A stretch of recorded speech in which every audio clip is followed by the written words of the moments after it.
Okay, so welcome everyone. This is a talk on how to market your open source project, and this talk is mostly not about marketing. It's about things developers can do to make their projects more marketable, and you'll see what I mean as I go through this. So first of all, I'm Ben Nuttall, and I'm a software engineer at BBC News Labs, and I'm based in Cambridge in the UK. I used to work at the Raspberry Pi Foundation. I was community manager. And while in my time there, I managed a couple of open source projects, GPIO 0 and PiWheels, and I maintain them now as well.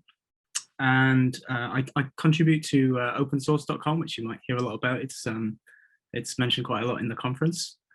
And that's where you can find me on Twitter and my GitHub as well. So what this talk is not. So this is not, like I said, it's not really about marketing. It's about developer tools. So it's not about how to buy a billboard to advertise your project. It's not about Google AdWords. It's not about being a social media pro or being able to go viral. It's not about running a MailChimp campaign or Google Analytics or getting a celebrity endorsement for your project. What it does focus on is the things that you can do as a developer to make it easy for you and others to promote your project. It's about things you can do to promote your own project, and about how you can leverage any potential company support that you might have available. So what does marketing mean when we talk about an open source project? So I'm talking about reaching new users, advocating for its use, showing how it can help people, sharing case studies, building a community around your project, and promoting a bigger project. So if for instance, your project makes another project look more appealing because it's got this cool tool that somebody's built on the side of it. So these couple of examples, just to give you some context of my background. So these are two projects that I created and still run. So GPIO 0 is a Python library. It's a zero boilerplate alternative to a lower level library that people used to use. So the pros to this were that it's supposed to be easier for beginners. It's a nicer experience for more advanced users, and it's intended to replace the need to use the lower level version. It would actually just sits on top of it and provides a nicer interface. And PiWheels, another project I did, it's a Python package repository that provides pre-compiled packages, especially for the Raspberry Pi. This makes using pip, the package manager for Python, install things really fast when you're on a Raspberry Pi, when without this project, it would take a long time because you'd have to compile everything. It's very easy to go back to the old way if you want to compile it yourself and do that for whatever reason. It's very easy to do that. So in terms of marketing these two projects, so actually to reach people, when it came to GPIO 0, it required a change in behavior, whereas PiWheels it didn't. It was just there was a configuration that meant that it used this repository as well as the other one. So I had to actually market it just to reach people, to tell them about it so that they would start using it. It requires learning something new. So if you've been doing it the old way for a long time, this is a new thing that you've got to learn to be able to take advantage of it. Whereas with PiWheels, there was no learning involved. It was using a different index to provide things in a faster way than the alternative. And you didn't have to change anything to be able to get access to it. With GPIO 0, there's lots of tutorials out there that I'm kind of competing with. So if I'm trying to teach people, trying to reach people with this, I've got to produce lots of materials for people to come across them, instead of always finding the old, there was something like 3 or 4 years worth of tutorials out there of this is how you flash an LED, this is how you read a button press, this is how you use this particular sensor. So it's quite hard to, and it's also quite hard to measure the success of it because it's something that was pre-installed, and we didn't really have track of how, beyond anecdotal and seeing people using it in the wild and using social media to talk about it, it was quite hard to measure the success. Whereas with PiWheels, there was just this automatic collection of detailed usage statistics. So we knew how many people were using it, we knew what they were downloading, and there was lots of information available about how successful it was without needing to do anything extra. So the fundamentals of what I'm talking about with regard to marketing are getting access to being able to provide the source code and getting access to it, an ease of installation, so actually finding it where you would expect to find it, good documentation, I'll talk a lot about that, Things like choosing a good name is really, really important, because it can make it much easier to actually get the word out about your project if it has a name that makes sense and it's something people can find and understand. Choosing appropriate license, there's obviously, you can see a whole talk about how to choose a license for your project and lots about that, but that's important as well. So things like sensible versioning, so using semantic versioning, for instance, backwards compatibility concerns, and being aware about what, how your users are going to use it, and when you deprecate things, how you actually, look after your project in a good way that will, make it an easier sell, but it's actually a stable and well looked after project. And also meet, all sorts of different ways of meeting users' expectations. So it's important to point out that there's tons of material in this, tons of sort of suggestions and different angles that you can approach in this. Not everything is going to be suitable to you and your project, your company, or your open source project. There's certainly not everything, prerequisites to being able to release your software. With mine, the first thing was to test something out, get people using it, get some feedback early on. Yes, a little bit of documentation is helpful at that point, but you need to you can find time to do proper job of everything over time. So things like, if I mentioned having a website, or having comprehensive documentation, or having social media and using social media for your project, they're not things you need to do on day one. They probably don't make sense to do early on until you've actually established something that is worth continuing. But they're all things that you might want to do at completely different moments. You might never want to create a website for your project because it doesn't make sense. But as I say, all these things are worth considering at some point, and they can happen at any time. So choosing a name I mentioned. So just some basics really. Short, precise, and descriptive, and ideally obvious. So a well-named project would be something that is well scoped to the domain space of your the problem you're trying to solve. So don't try to kind of overpromise and claim that it does much more than it does by giving it such a name. So check what's available. So if you're thinking, oh, this would be a really good name for my project, well, if it's a Python library, is that name available on Python package index, or if it's JavaScript, is it available on npm, that kind of thing. So check its availability, or whether there's something else out there using that name. You don't want to get confused. Ideally, it would be something that's pronounceable, so people can actually talk about it and remember how to spell it, and not get confused with other projects, like I said. So think about, is there a convention for this type of project? So if it's an extension for something like Flask or Django or something like that, React maybe, if is the convention that they are Flask hyphenated something. And then think about sort of how you use the project name. So in Python, for instance, the module name that you import, it's not enforced, but it's recommended that you use lowercase for that. So when you import it, but a lot of Python projects out there actually use a different capitalization in the way they talk about it in text rather than the actual module name. And so, yeah, it's just something to think about, whether you, in your kind of, what I'm talking about, marketing, which, as I say, could be anything, just tweets and talking about your project and things, but the way that you use that term can be really important as well, just to think about how you want it to be written and have a bit of a style guide for it.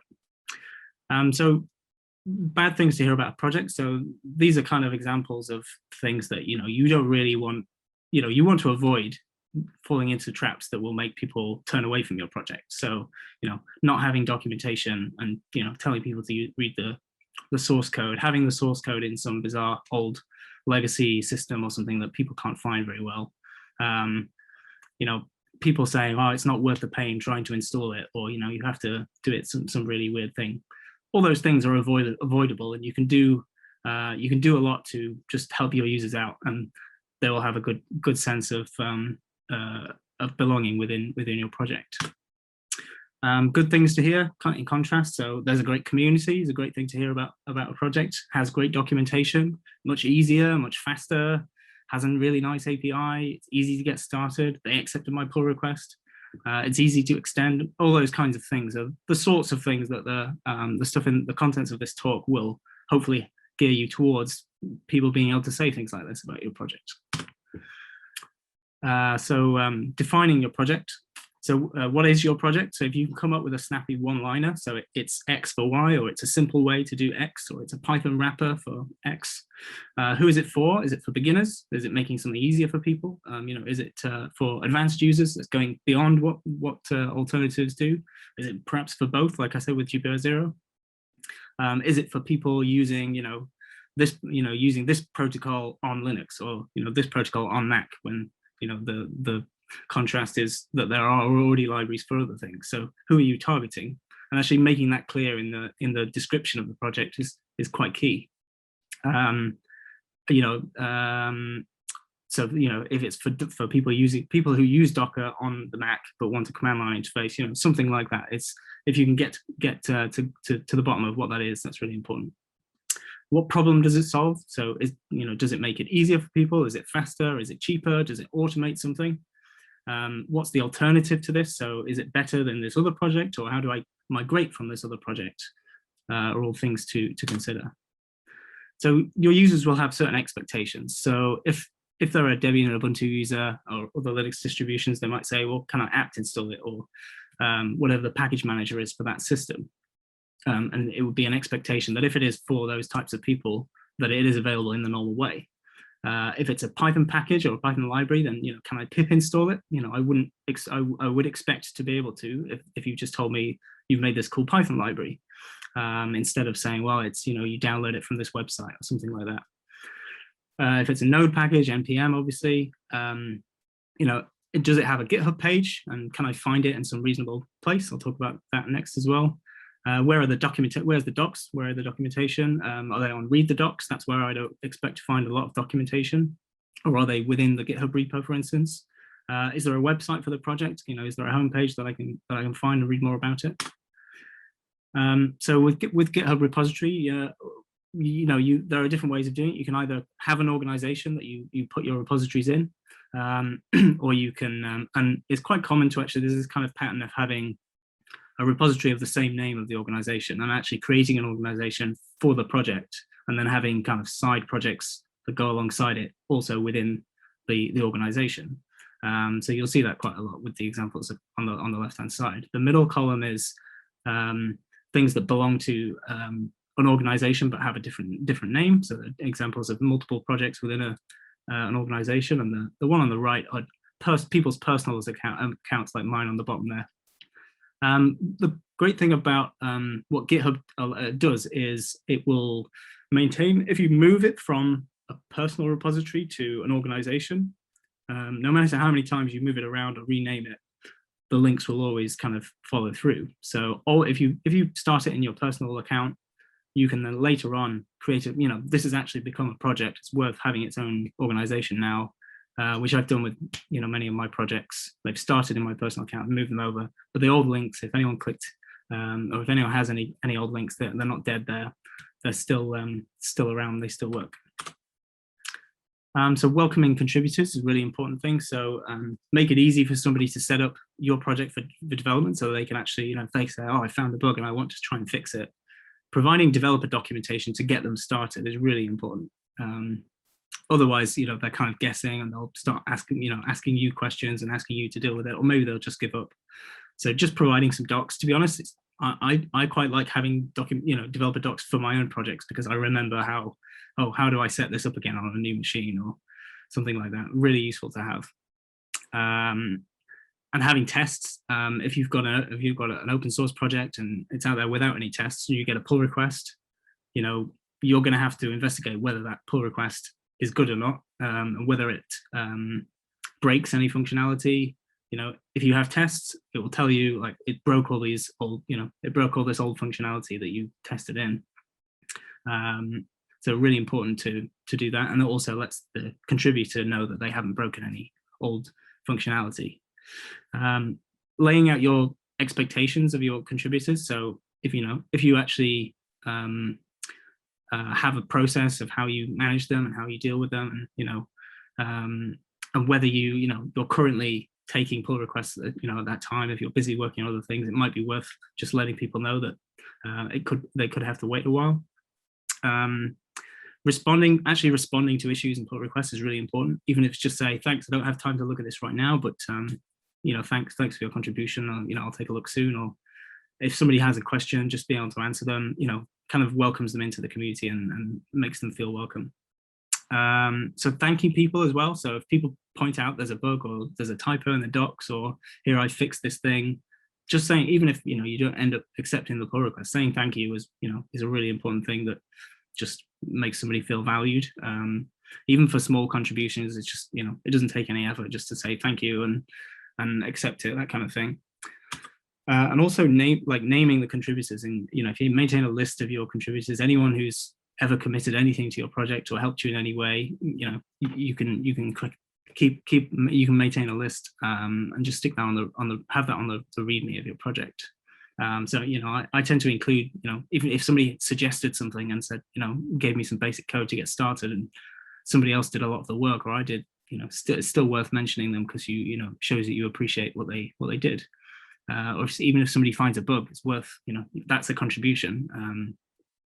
Any other help, it's worth doing. And actually naming them and thanking them in the changelog is quite a good thing as well. So for instance, this is one of my recent changelogs. You can see through all the bullet points that are listed, so we added this feature to this class, thanks to Jack Weirden for doing that. It's a nice thing to be able to see your own name in somebody's projects. And mentioning them in any of the comms. So I'm going to be talking about a lot of the comms and stuff coming up, but mentioning people in that and saying, like I said, Jack Weirden added this feature to the library, and this person gave us this idea, or she did this. Can be really a nice way to include people and show that anybody could do that. This is one I really like. My friend Sam, she did a pull request to a library a little while ago, and sort of it turned out that this had already been fixed in a development branch, but they hadn't sort of pushed it up or something, and so they ended up not actually accepting a pull request, but they thanked her anyway and said, well, we'll add you to the contributors because you did a considerable amount of work to do this. It was a few lines, so and I thought that was a really nice thing to do, just and it's so easy to keep people happy that way. So issues and questions. So what I like to do is signpost people to where you want them to go. So you might say, look, check the FAQs first if you've got a question, because we might have already answered it. And yes, I'll be talking about FAQs as well. If you've got an issue, if you've found a bug, tell them to go to the GitHub issue system and add an issue there. And it's really important if if you're getting issues to have templates to, especially if you've got kind of a project that needs different kinds of issues. So different, there's a difference between somebody reporting a bug, somebody suggesting a new feature, or somebody who's found something wrong with the documentation. You might have different ways that you want to collect the information that they need to provide. And for Q&A, I kind of for a few years had a lot of issues just left open in my repositories, where somebody's really just asking a question like, is it possible to do this, or can I do this, or what's the best way of doing that? And the kind of issues that never go away. So you end up like having, you might have over 100 issues or something, and really, you could if you move them away, you actually looked at things that need fixing in your system. You've got a lot fewer issues to deal with. So actually, I opened GitHub discussions on one of my repositories recently and said, if you've got a question that's just a question and not a bug report, just ask it here. Either I will answer it, one of my contributors, or somebody else in the community can help. I also direct people to things like Stack Exchange. So there's Stack Exchange for, say, the Raspberry Pi community, for instance, and that's a good way to send people to this type of request. And Raspberry Pi have their own community forum as well. So just pointing people at those different places and saying, this is where you can get help, just helps from polluting your issue tracker. FAQs, like I said, really important. These are actually part of the, on the left-hand side, this is the GPL 0 documentation, has a page on FAQs. So there's lots of things that kind of, well, if you're not used to this, the way we do things in this library, here are some of the things you need to know. And on the PiWheels project, there's actually a website that's the host the repository, and it makes sense that it's on there. So there's a list of questions that we've come up with, and we add to this all the time. If we get a question we think, oh, actually, that's would be good for other people to know, we'll add that as well. And we even have an issue where people can reply and say, I've got a question that I would like, I think should be featured on the FAQ. So issue templates I mentioned. So this is the GPL0 ones. We've got, things for suggesting an API change, reporting a bug, and suggesting a new device to be added. We've got kind of different forms that we want people to fill in to say, this is the information, especially for a bug report, because, we need to say, well, which Python version you're using, what Pi model, this, that, and the other. On the PiWheels project, we could do something slightly different because there's a whole website powering the index, the repository. Every package within the system has its own project page, and down the bottom there are these links. You can see the blue buttons on the left. So you can say, well, check if there's an open issue about this project, about this package, and if not, then you can create a new one using the buttons below. And then that takes them to the GitHub page with the new issue page open with the appropriate template and the title filled in. There are more complex things you can do to actually populate the entire contents of this, but that's all we've done for this, and there's lots other things you can do with it. So documentation, I think, is really important. So using an appropriate tool for your documentation. So, for instance, I use Sphinx, which is a documentation system based on writing documentation in restructured text. It has the ability for you to mix kind of automated docs, like things out of your doc strings. So every listing all the methods and all the classes available and the parameters they take. Mixed with stuff that you've written especially for the documentation. So kind of a whole page of information about something. So Sphinx is a really good project. So actually hosting the docs. So Read the Docs is a website that will host your Sphinx project, which is really useful and really easy to set up. So every time you push to your GitHub repository, it rebuilds the documentation from the latest branches. And if you get a pull request, it can build the docs for the new branch as well. And it will host it for you, and it's in a place that you would expect documentation to be. You could also host it on your own domain as well. So hosting multiple versions of your docs. So for every version of your project that you release, so you've got version 0.5, 0.6, 0.7, and so on. You can freeze the documentation at those release points so that somebody can go back and say, well, I'm stuck on version 0.7 because I'm for whatever reason, I need the docs as they were at that point. And Sphinx just gives you that for free. So it uses the tags within your Git system to ensure that people are reading the docs at the right point. I also like to include things like diagrams. So this graph that you can see is generated using something called GraphViz, and the diagram with the Raspberry Pi on the right is a wiring diagram using something called fritzing. So obviously that's not going to be very likely for the majority of projects, but this is kind of domain specific type of diagram for this type of project. And then there'll be lots of others for different projects, but that kind of thing would be really useful. So this is kind of a quick overview of the difference between types of documentation. So you've got reference docs, like I mentioned, that's a list of methods within a class and all of the automated doc strings that have been pulled out of the source code, all of the types that all the parameters are supposed to be and what their return values are, that kind of thing. And then there's the other type, which is something you've written especially. So it's a page, it's more like a tutorial, or it's explaining a concept. And Sphinx allows you to do those kind of things, but you can use other systems as well. There's a website, documentation.divio.com. The friend of mine created this whole documentation about how to document projects called the documentation system. And it teaches this concept of there being 4 types of documentation. So I've kind of roughly talked about these 2.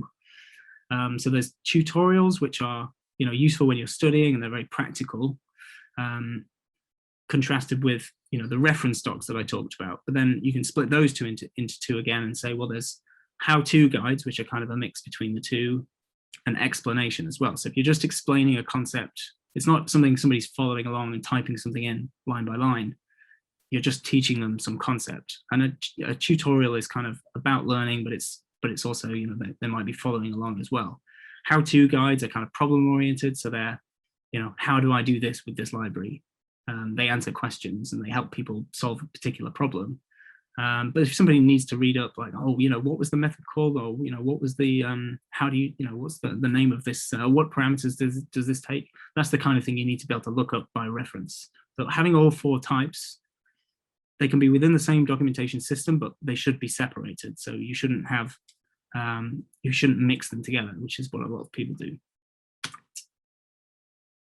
So in terms of contents, what I like to see in documentation, a good landing page that just says what the project is and what it's for, page on how to install it and how to do upgrades, page on getting started and giving people some examples, pages that explain the concepts if necessary. So sometimes it kind of takes a bit of it's not just a case of learning a new API, it's about, well, what is this library? What is this approach? And how do I use this approach to solve problems in contrast to other alternative libraries? Development, API and CLI reference as well. So like I said, those pages that have just the reference material on what all the methods are, that kind of stuff. I'm not saying you shouldn't have, that's important as well, should be in there. Developer docs, like I said before, just saying how do you build this project on your own machine? How do you run the tests? How do you install the, what are the dependencies in order to be able to build the docs, that kind of thing. Having all that documented on a page, really useful as well. Changelog, so like I said before about having different versions, it's really important to let people know, well, actually in version 0.8, we deprecated this thing, or in version 0.9, we, that's when we added this feature. So if you're on an older version, you won't have it, that kind of thing. I added a migration guide to the GPI 0 docs a little while ago, just to kind of help people who are still using the old way of doing things and say, well, this is what the equivalent is of that, which has been quite useful as well. And then having a page when appropriate to list your deprecations and any breaking changes you've made. So with GPI 0, for instance, we released 0. releases and we call them beta, and we said anything could change at this point, and if you're trying it out, give us feedback, but it's likely to change. And then once we kind of got to a point where we thought, well, this is stable, we're happy with this, we released 1.0, and then we've done point releases from then on. We haven't broken the backwards compatibility from that point onwards.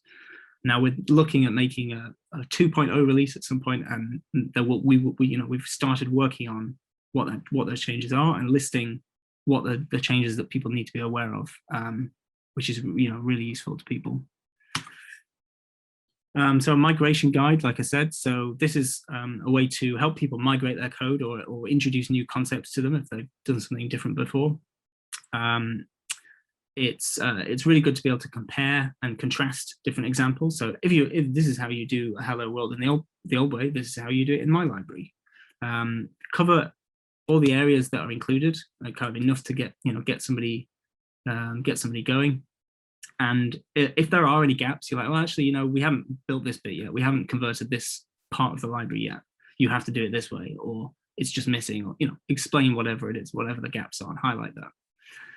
Explaining the benefits of why we do it like this in this library, is really important, because you've done this for a reason. Especially if you're trying to kind of advocate for doing something a new way, then you should be able to explain what those benefits are.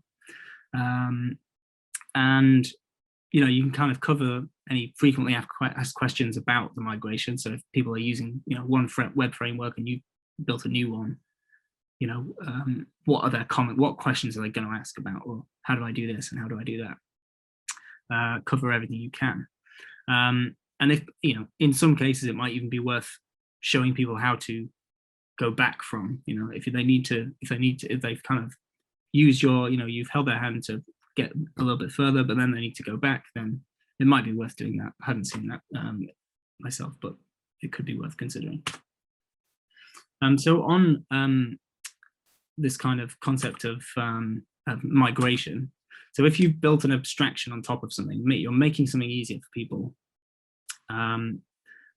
You know, a lot of your users will be very familiar with how the old system worked, and you've provided a nicer, newer way of doing it. But if they hit the limits of what you provide in the library, then they have you have different options about how you can how they can move away from that. So one is go down with the ship, which is just give up and, you know, lose all your code and have to start again, which is obviously not what you want to do. An alternative is the eject seat method, which is where you expect that they're going to hit the edges of this thing at one point, and you can help them escape. So you can say, right, I will, you know, click this button or press this, run this command, and it will export everything into a way that you can use it, you know, do it in the old way. That's one method. And the preferable one really is the escape hatch method, which is where you say, here is the abstraction. I'm kind of hiding all the innards from you. So, you know, but you can actually open up little holes and say, well, actually, I want to get at that bit that I know is more advanced and is down there, and actually expose those bits to them, hide them kind of from the, you know, the top level, but allow people to access them, which is a really nice way of kind of uplifting somebody, you know, giving them a helping hand, but then not hiding stuff from them and you know, ruining their day if they end up hitting the edge and having to give up. And there's a great blog post about this concept that I've stolen from my friends at Anvil. I do recommend going to read that. It's a great post. Being open in your discussions and being open with your roadmap is really important. So being open about your project goals, so actually just listing things and saying, this is what this project is trying to achieve. We will, you know, we're working on implementing these features or being able to, you know, to get this, or whatever the goals of the project are. Actually being honest and open and saying, this is what we're trying to do is really good. Actually, one of the things I like to do is, the first thing I do on a project is create issue number 1 and write a list of features or, you know, things that I'm trying to achieve. And, you know, you get to a point where I'll say it will be worth releasing as, you know, the 1.0 release when all of these things are complete. And so some of my projects, they kind of, you know, they've got most of those things done, but you know, there's a couple of things that I really wanted to see early on, but we've managed to kind of go on without them. But, you know, they're still there.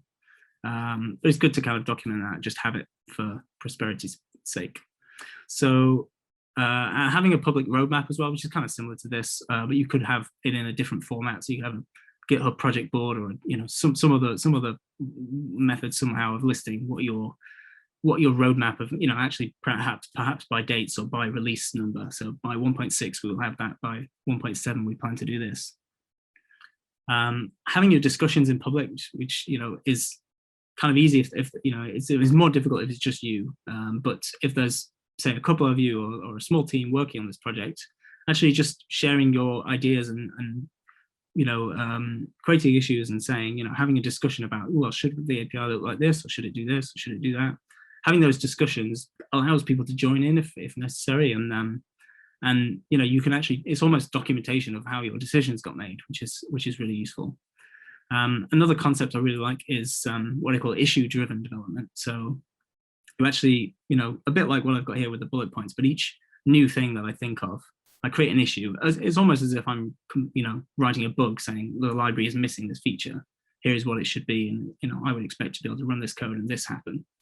And then when you get around to fixing it, you know, the issue gets closed by you pushing the commit. So it's a nice way of just saying, you know, or if somebody else comes along and says, I think you should have feature X, you know, if it's already in your issue list and saying that this is missing, then, you know, they can add their comments to it rather than creating a new issue.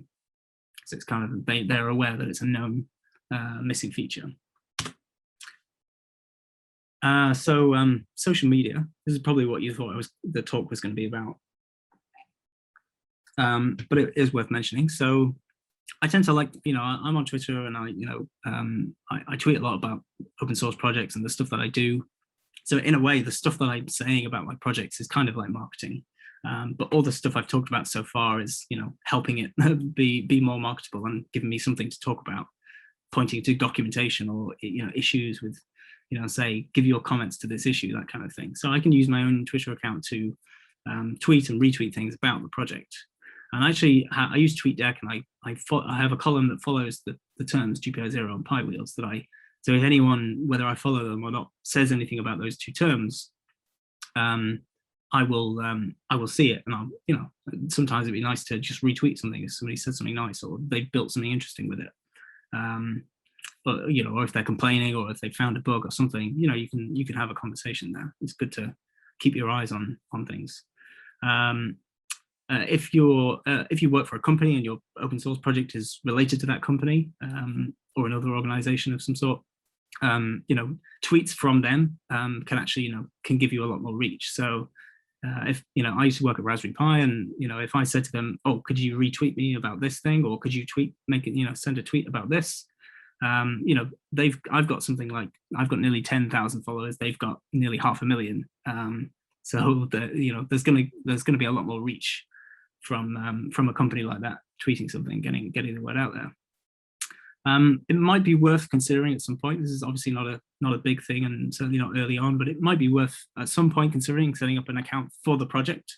So obviously not every library and every command line interface and every tool out there in the world needs to have its own Twitter account, but sometimes it can be worthwhile. And there might be something you could do, like setting up a Twitter bot that tweets stats about your project, or whenever you do a new release, it tweets for you.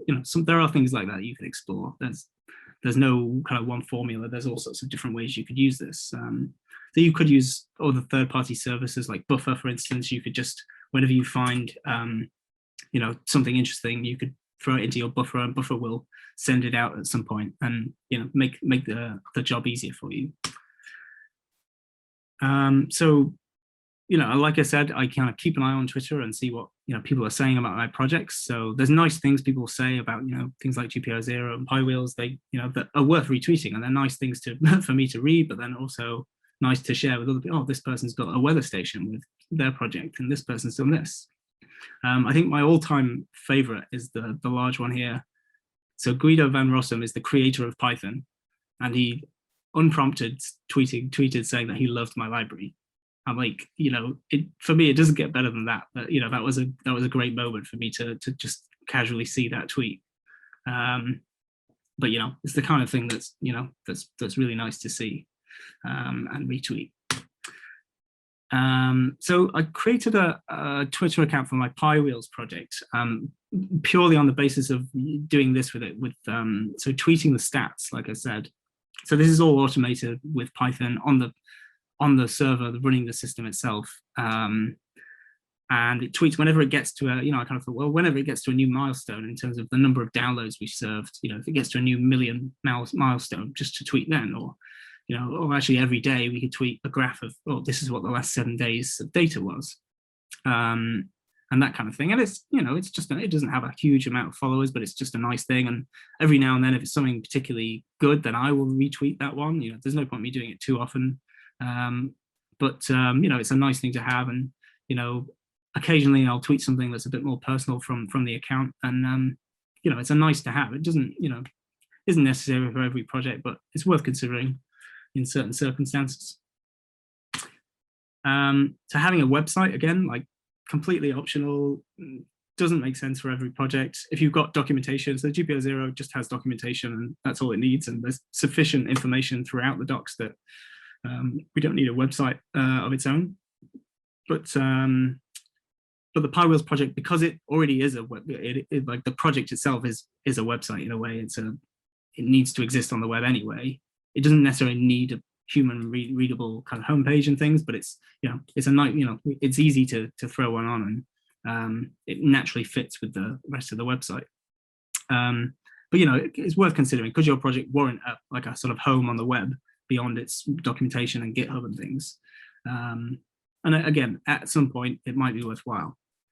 And actually just having a landing page that points to, well, this is where you download it, this is where the docs are, this is the source code, these are the issues, this is the Q&A, social media, community, just having one place where that stuff exists is, quite nice. And other points on this are that your project might fit within a sort of series of projects maybe you or your organization or whatever has done. So for instance, the palettes project is things like Flask and Ginger and Click and stuff like that. And there's a group of projects run by the same people, and they just have a web page that here is all of our documentation, all the resources for these projects. And things like NumPy and SciPy and all the scientific Python libraries have a kind of home together as well. And if your company has an open source projects page, like I said, I work for the BBC, they have an open source page, and these are all the things that we have open sourced, and there's a list of projects and you can read about them and that kind of thing. So something like that, and maybe they'll give you a one pager on the site that just says, this is the home of the project, and link off to all the other things, and that's nice as well. So blogging, so this could be a part of your website if you've made a website, or it could just be something completely different, or it could be the only thing, it could be a thing you have instead of a whole website, you just have a blog. So, if you think, well, could you write, kind of semi-regular articles about your project, either there's a new release and here's what's in it, write it like a bit like write it like a blog post or an article rather than, just your change log, or a few tweets. Actually writing a whole article saying, it will get out there and it will be in newsletters, and people will read it and consume it in different ways. Or could you collate or accept community contributions to your blog if you had one? So could that your users and people doing interesting things with your project, could they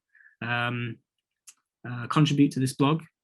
I always suggest with many things, start with something simple. So just throw together a bog standard like hosted WordPress, just to get you started, and that's all you need really. And if you work for a company and they've got a blog, or there's a company that will use your project, they can, you could write for their blog, or they could write about it on their blog, and promote the articles. Conference talks, of course. So could you give a conference talk about your project, or give a talk about a certain concept, but you're mentioning your project along the way, as that's what you're using to do it. And lightning talks and local user groups are kind of easy way to get into that. And you can promote community members speaking and giving talks about your project as well. And don't forget that the All Things Open call for papers, I think, opens today.